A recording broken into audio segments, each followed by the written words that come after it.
Welcome to Influential Entrepreneurs, bringing you interviews with elite business leaders and experts, sharing tips and strategies for elevating your business to the next level. Here's your host, Mike Saunders. Well, hello and welcome to this episode of Influential Entrepreneurs. This is Mike Saunders, the Authority Positioning Coach. Today we have with us Mark McIntosh, who's the founder and CEO of Rev Grow. Mark, welcome to the program. Thanks, Mike. Glad to be here. Yeah, I'm looking forward to talking to you because it's always great to talk about growing revenue. That's what people want to hear about. So give us a little bit of background. I know you're a CPA and an MBA. So what led you to found Rev Grow? Well, I appreciate that. I started my career in accounting and finance and spent the first 10 years or so chasing the dream to become a middle market CFO. And, got my MBA. That opened my eyes up to other career opportunities. And so for the last 10 years or so, I've been focused on sales and marketing and doing a lot of the traditional cold calling and emailing and networking events and growing business that way. And just got tired of wondering where my next lead would come from or my deal would come from, and really got into LinkedIn and using LinkedIn as a tool. I moved down from Indianapolis to Dallas-Fort Worth and didn't have a network and really learned how to leverage LinkedIn to identify new targets and warm them up to the idea of having a phone call or a face-to-face appointment, and developed a systematic and non-salesy approach to doing it that was yielding much better results than cold calling and just blasting out emails and going to random networking events. That, about 3.5 years ago, I decided to take this methodology and some of the experience I'd learned and launched RevGrow at that time, and really to help small businesses and entrepreneurs and sales professionals learn or grow their revenues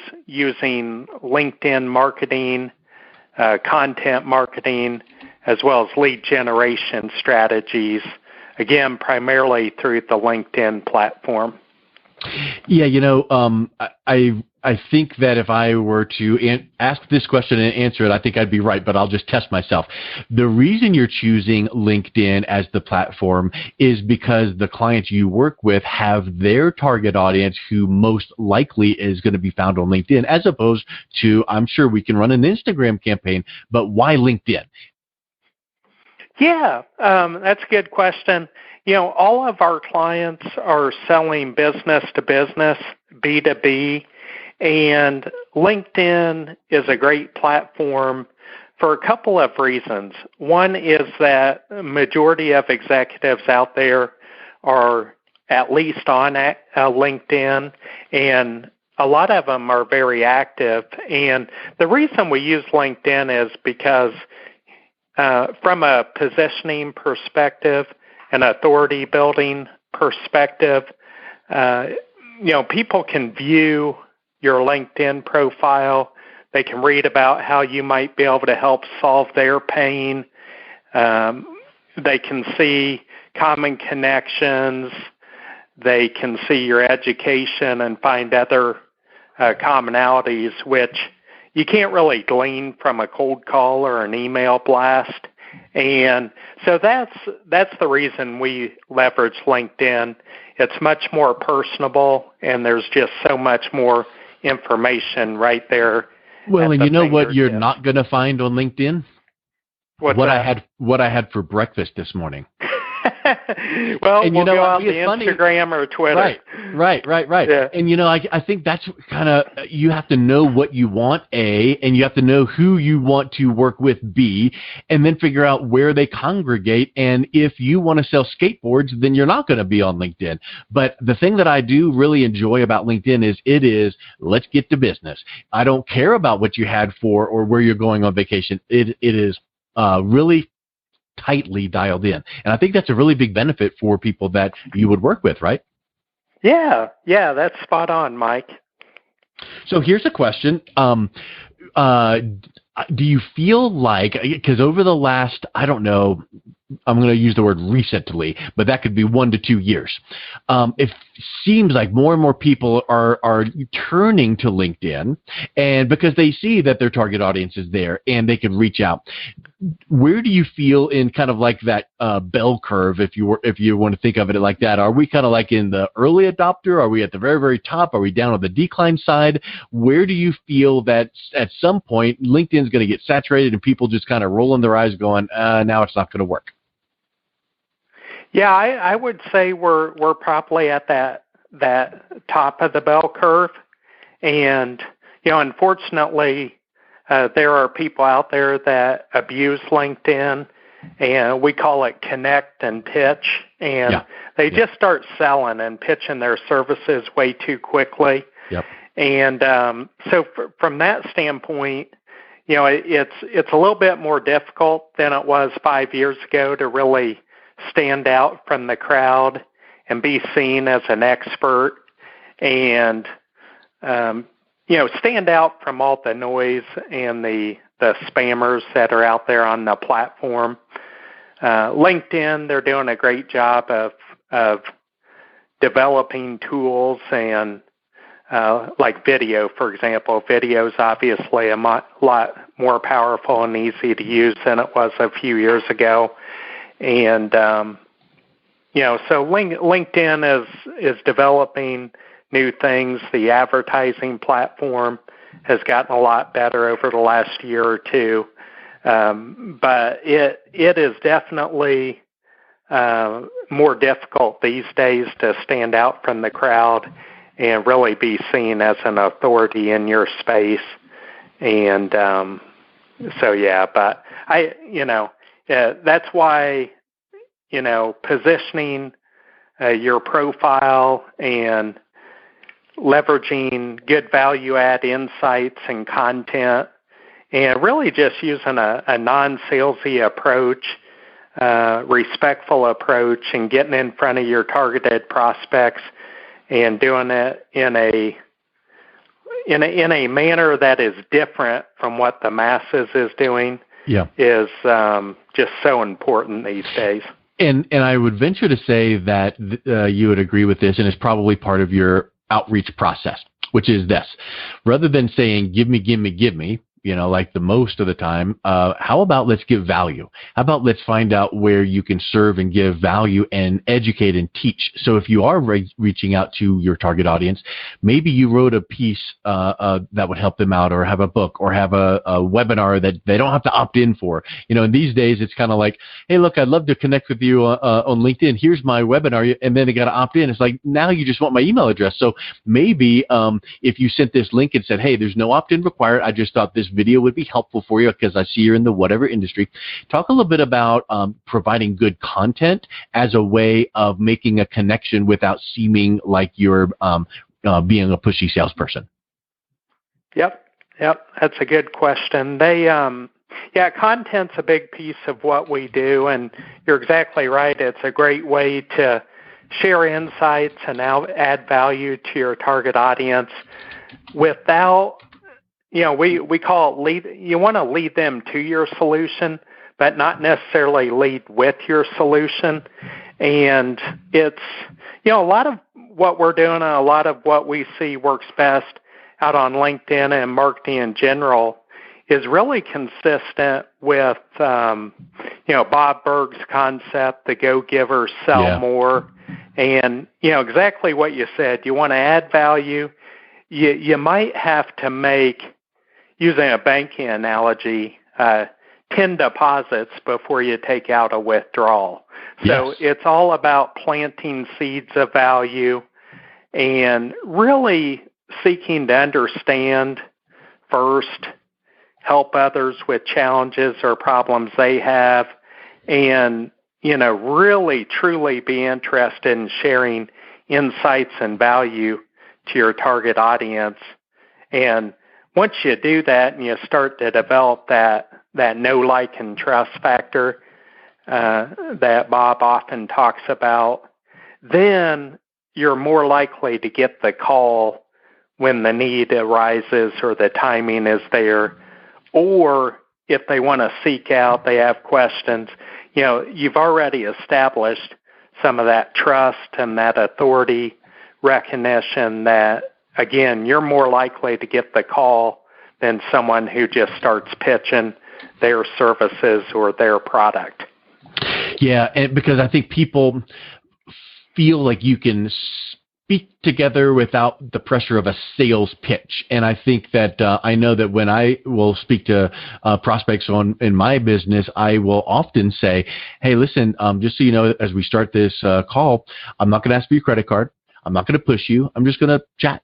And I think you could almost visibly or audibly hear them go, oh, good. Thank goodness. And I've had people literally say, thank you for how you handle this conversation. I'm just so tired of getting, pitched and pushed. And when you can talk to someone, and maybe it's going to be 2 to 3 phone calls before you close the deal, or as Bob would say, open the relationship. And I've had him twice on my show. It's awesome to always learn from the great Bob Berg.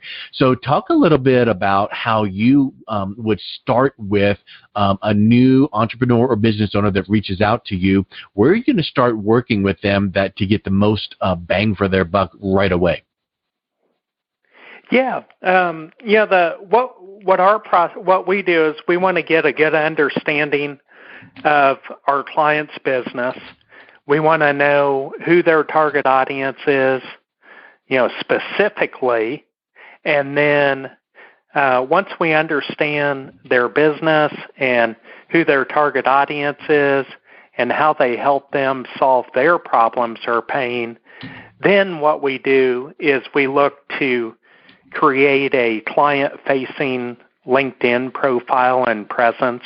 So instead of having a profile that reads like a resume, we want it to read more like a landing page, and not a resume, not a cheesy sales pitch, but really in the profile, speak to the customer's pain and make it very clear to how you help them achieve their goals, and highlight, how you're different, why what you're doing works, and do it in a manner that is very customer-centric. Yeah. And will draw them in and lead to your solution. And so we spend a lot of time on positioning and optimizing the profile. And then instead of, using a shotgun approach, we like to use more of a rifle approach and make sure that we're targeting and seeking out prospects that are most likely to be a fit for your service or product. And so we look at industry, we look at geography, we look at size of company, decision makers within those, but also some other characteristics, but really just get real familiar with the customer avatar so we can target and make sure that when we reach out on LinkedIn, we're targeting the right types of companies and the decision makers within those companies. And then from there, what we do is develop a content and messaging strategy that will help establish that know, like, and trust, build our client up as the authority and thought leader in their space, and then through messaging and content, we use a very non-salesy approach to add value and share insights and hopefully develop that trust factor we had talked about. So when it does come time to have a conversation or to ask for the appointment, they're more likely to say yes than if we were to just start pitching right away. Yes. Yeah, that's a really, really good point. And it starts with, like you said, that really succinct profile, because you have to be able to tell your story really, really clearly. In fact, it reminds me of a book. Have you read Building a Story Brand by Donald Miller? Yes. So yes. if you very similar. Yeah. Yes. Yeah, you got to do that. And fortunately, LinkedIn limits how much you can put in certain fields, and that's a good thing, because it's like the more they allow you, the more you can put in there, and then it just is a confusion point. So yeah, having some nice succinct points that reach out to your prospect. Thinking about advertising on everyone's favorite radio station, WIIFM. What's in it for me? So that prospect reading your profile, what's in it for them to even read to the next section? And what piece of content can you give? And so all of that, it just really is a powerful strategy. And I know this is a question that comes up frequently, but what do you answer people that say, that sounds awesome, how long till it starts working? Yeah, that's a good question. For our clients, we generate leads and appointments and traction during the first month. And the way we do that is, so many of us have a lot of gold already in our network that we just haven't tapped into or leveraged like we should have. So we call it a ReEngagement Campaign, where what we do is with our clients' profile, we look at their existing network, those first-degree connections who fit their target prospect criteria, but for whatever reason, they just haven't talked to them for a while. And so what we do is some sort of a value-add re-engagement campaign where we might share a piece of content. We might send them a message asking their opinion on something. We might, simply just send a message saying, hey, it's been a while since we've talked. How's your calendar look over the next couple of weeks? Would love to catch up with you. Something very non-salesy, but we try to do it in a manner to where, we want our client to be viewed as a resource and not as a slimy salesperson. So, we try to give them a reason why, though, like you said, what's in it for them to have a conversation, and certainly not to get on the phone and listen to a sales pitch. A pitch, right, right. It's more about, having a conversation. Let's figure out, if there's something, we can do to help you, either directly or indirectly. How can we be a resource for you? And do it in a manner that is very respectful and genuine, not selling them. Yep. And it's kind of like the old saying that a dog can smell the fear in you. Well, I think that a prospect can smell the commission breath on you, and even though you might say it's not, it's a veiled sales call. So I think that's a really neat approach that you take. I really like everything that you're putting together. So if someone is listening to this thinking, I wonder if maybe this could help me, what would you say is the best way to reach out to you and find out more, Mark? Yeah, the best way is just schedule a 15-minute call.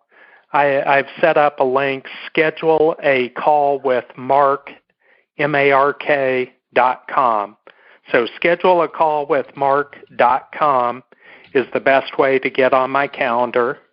And, I'd welcome anybody. Let's have a 15-minute discussion.